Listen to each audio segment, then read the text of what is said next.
Saya di Jogja berteman banyak para profesor, para dokter, termasuk akademisi sosial yang mungkin pernah di mana-mana.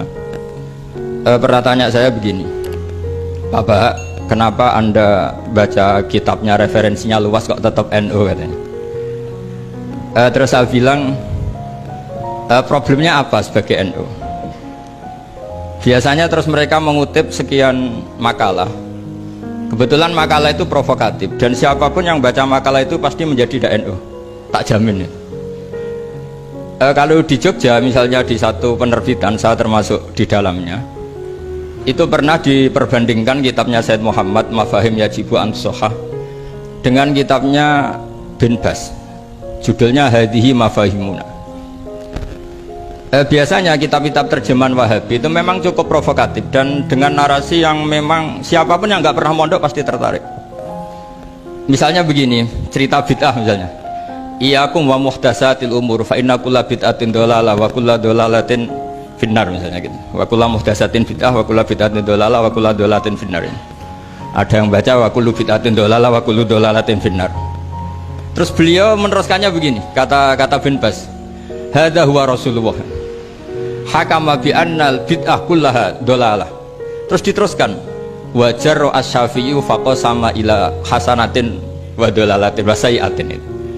Jadi dengan narasi seperti itu orang itu tahu bahwa Syafi'i itu kurang ajar tenan gitu, kira-kira gitu. Jadi dia ini Rasulullah yang mengatakan semua bid'ah ini dhalalah, tapi Syafi'i lancang dengan membagi ada dhalalah, ada sayi'ah, ada hasanah, ada sayi'ah. Ini aneh katanya. Wong Rasulullah yang Nabi saja bilang satu semuanya dhalalah, kok dia bilang dua kan? Diredaksikan Jaro'a, kira-kira makna sedannya yang lama atau berani. Sehingga orang mesti tanya, kenapa sih tidak ikut Rasulullah saja? Tapi ini satu ilmu, setidaknya ilmu perdebatan, bukan ilmu hakiki, karena kita tidak tahu yang diridhani Allah yang mana.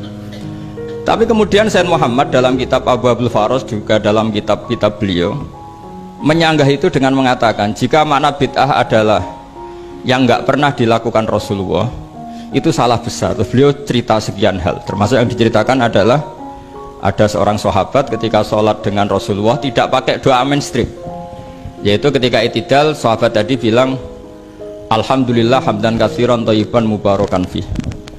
Setelah itu setelah Nabi habis sholat tanya ayyukumul qail, siapa tadi yang melafadzkan itu? Semua sahabat diam karena takut disalahkan.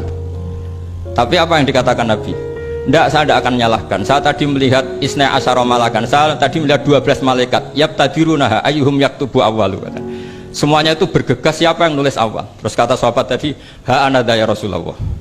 Padahal ini satu kalimat yang bahkan Rasulullah tidak mengajarkan. Dan Rasulullah bahkan iskal, kenapa ada kalimat itu? Tapi toh dibenarkan oleh Allah dan Rasul. Cerita Sayyid Muhammad kedua adalah ada sahabat setiap ngimami itu main kulhu. Wah, ngimami apa saja main kulhu. Singkat cerita makmumnya itu gerutu, ini orang kok main kulhu terus ini. Setelah dilaporkan ke Rasulullah, ditanya sama Rasulullah, kenapa kamu main kulhu? Ini dilaporkan ke saya.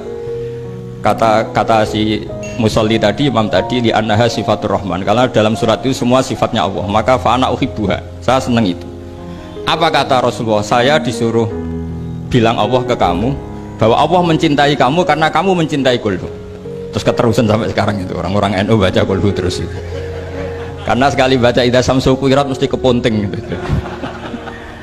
Tapi artinya itu dibenarkan Rasulullah min ghairi sabqi ta'limin minhu, tanpa ada pelajaran dari beliau. Runtuhlah teori bid'ah bahwa bid'ah adalah semua yang nggak pernah dilakukan Nabi diajarkan Nabi. Nyatanya beberapa kali Nabi membenarkan sesuatu yang belum pernah diajarkan oleh beliau.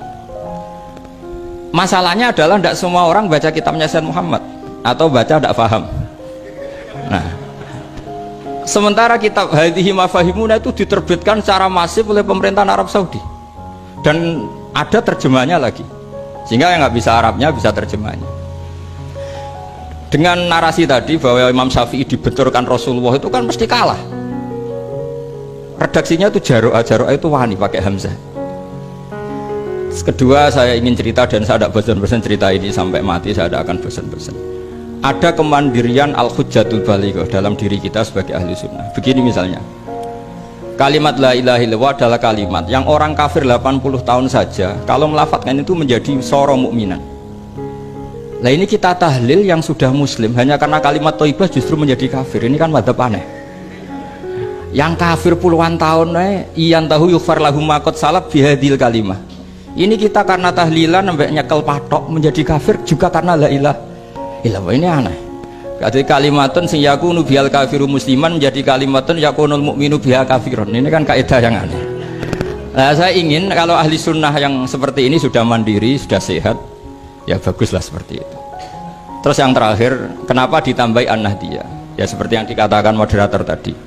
Di terminologi internasional itu kalau ahli sunnah pokoknya yang tidak sabus sahabat ahli sunnah, sehingga Wahabi, Muhammadiyah, Ikhwan semuanya ahli sunnah wal jamaah. Karena kalau di media internasional asal tidak Syiah itu ahli sunnah, hanya itu saja perbandingannya. Kalau ikramus sahabat ya ahli sunnah, kalau sabus sahabat ya Syiah.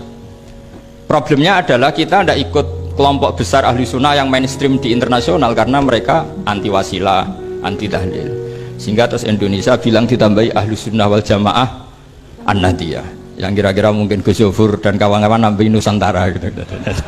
Nah, nanti ini bagiannya Gus Yofur, saya kira demikian. Assalamualaikum warahmatullahi wabarakatuh.